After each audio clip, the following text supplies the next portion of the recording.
And for people to understand, when you say a small decline, since the world is accustomed to, used to having a growth or maintain production, even a few percentage of decline per year has a huge impact. And I can just, I'm going to let you answer that, but I'm just going to add also that for people here in Sweden and Europe, they might wonder, okay, how does this relate to us? But of course, we, during the last couple of years, since the invasion of Ukraine by Russia, we have been really, in many countries like France, the Netherlands, and Germany increasingly are importing, and also actually even Finland, our Swedish neighbor here. They have built, as you mentioned, LNG, liquefied natural gas terminal, to be able to receive these huge ships coming from the US. And also, just for people to understand, you're freezing down the gas so you can transport it with huge pressure. And then you come to the terminal, and then you heat it up and transform it back, convert it back basically to gas, right? To natural gas. That's right, right. And in that process, costs a lot of money. It's not free. And then plus the transport across the ocean and to build the regasification terminals. I mean, it all adds up. It increases the price of energy. And that's another factor that a lot of people don't think about. And that is that all of this technology, this, shale oil and shale gas, it's come at a price. And so the average well, is like 40 or 50% more expensive than back before we had this. And it's just an observation. It's a fact. It's not it's not a criticism. That's just the way it is. And some people say, oh yeah, but look at, oil prices, they were very high.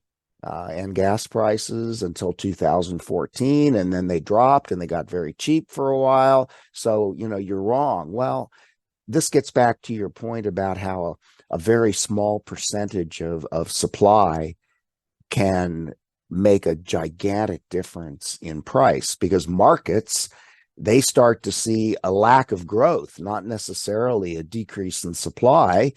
And markets, whoever markets are, they're you and me, I think, Johan, and everybody watching this program, this channel.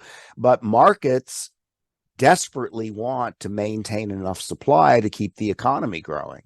And so a very small decrease in overall energy supply, or a flattening, is enough for markets to raise the price as far as it needs to go to motivate whoever produces that energy, whether it's oil, gas, wind, solar, whatever, to get busy and make more.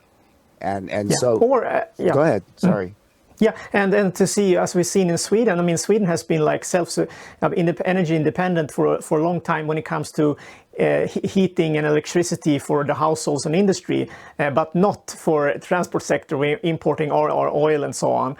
But what we've seen increasingly the last couple of years, since Sweden is more and more connected to the European energy system, since down in Europe, in the central part of Europe, they are using natural gas for heating and electricity.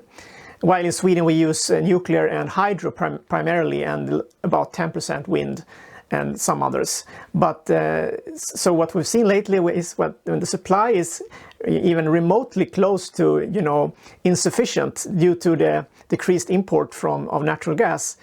So, if we hadn't had US imports with LNG, we would be in a supply would have insufficient supply of energy. So we're already basically close to that threshold in Europe.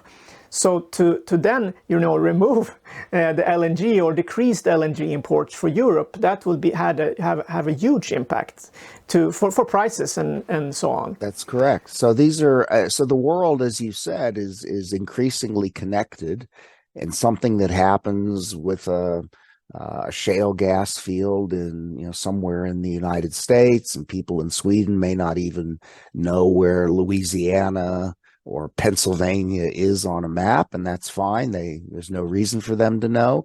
But very quickly, the effect of that moves through the entire global economy, and suddenly you're paying, several, euros or krona or whatever, per liter of gasoline more, or similarly more for natural gas to heat your home, or, whatever you use it for. So it's all connected. And economics works on the basis of the principle of scarcity, and the cost of the marginal unit to replace what's being used. And there's so much talk in the world about demand, particularly when we're discussing oil. It seems like the International Energy Agency and some others, OPEC, they're obsessed with demand, peak demand and all this kind of stuff. And I hate to tell them, but markets are concerned with demand too, but markets are much more concerned with supply, because they can't control demand, but markets believe that they can control supply by changing the price. And so they will change, markets will adjust upward the marginal price of a barrel of oil, or a ton of natural gas, until producers start making enough of it that they can decrease the price again. So these are the mechanics, the dynamics of the way markets work. And a lot of people don't understand that, nor should they. But when it affects them, when they start having to spend more money for energy, then they say, what happened? And by the way, when they go to the supermarket to buy meat or fish or grain or whatever, and those prices are higher, they're usually higher because energy prices are higher.